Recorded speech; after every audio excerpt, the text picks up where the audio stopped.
आज दशहरे के दिन हमें राम कथा को पुनः समझने का मौका मिला है।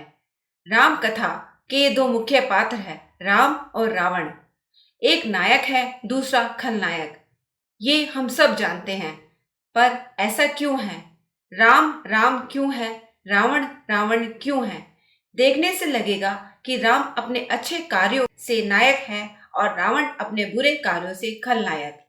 पर क्या वास्तव में ऐसा है? राम ने ही बाली को घात लगाकर मारा था और निर्दोष सीता को वनवास दिया था।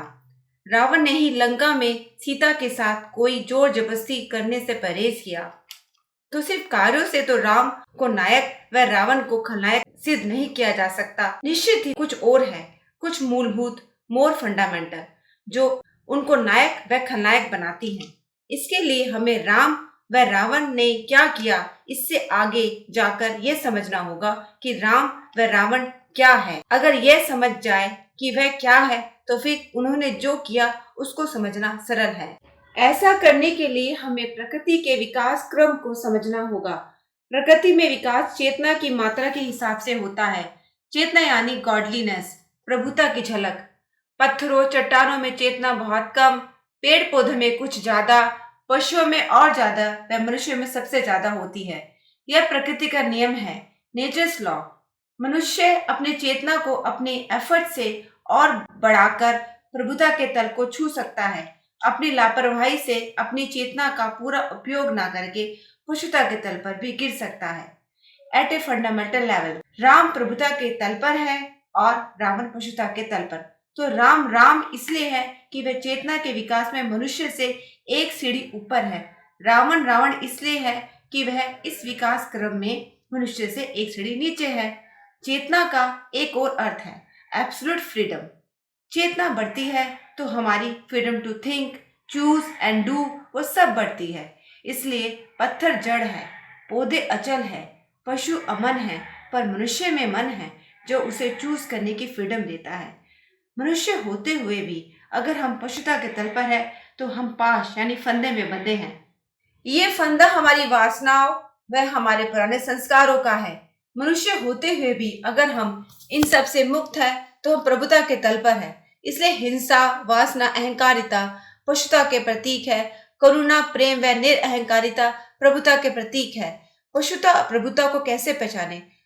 पशुता में व्यक्ति का व्यवहार उसके स्वभाव अनुसार होता है। जैसे सांप को ले, उसे छेड़ेंगे तो वह काटेगा ही, बिना ये देखे कि वह किसी मासूम बच्चे को काट रहा है या शिकारी को, बिना ये देखे कि छेड़ना गलती से हुआ था या जानबूझकर, क्योंकि काटना सांप का स्वभाव है। प्रभुता स्वभाव से ऊपर उठने का नाम है। प्रभुता में व्यवहार स्थिति अनुसार यथोचित होता है, कंटेक्चुअली राइट। पशुता में व्यवहार यानी कार्य वेरी प्रिडिक्टेबल होता है। प्रभुता में अनप्रिडिक्टेबल होगा, कार्य में असंगतियां दिखेगी। पशुता का व्यवहार समझना सरल है, प्रभुता के व्यवहार को समझना कठिन।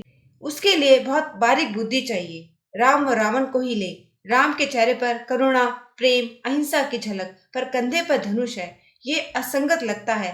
राम मर्यादा पुरुषोत्तम है पर धनुर्धारी। दोनों बातें विरोधाभासी है, पर यही प्रभुता की खूबी है, पैराडॉक्सिकल, विरोधी बातों का समा लेना की क्षमता। राम के हाथ में शस्त्र उनकी पर्सनैलिटी से मेल नहीं खाता, क्योंकि राम का होना राम के करने से बहुत ऊपर है। रावण के हाथ में शस्त्र रावण की पर्सनैलिटी से मेल खाता है, क्योंकि रावण का होना रावण क्या करता है इससे परिभाषित होता है।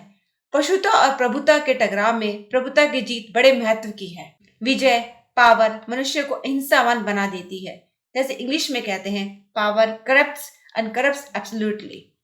रावण का राम की जगह किसी और से युद्ध होता तो चाहे जीते कोई, विजय रावण की ही होती, क्योंकि विजेता जीत कर रावण ही हो जाता।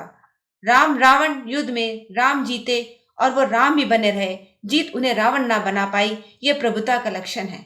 इसलिए कहते हैं कि हार के बाद रावण मुक्त हो गया, क्योंकि जीत से दूसरा रावण ना पैदा हुआ। मनुष्य पशुता व प्रभुता के दो राहे पर खड़ा है।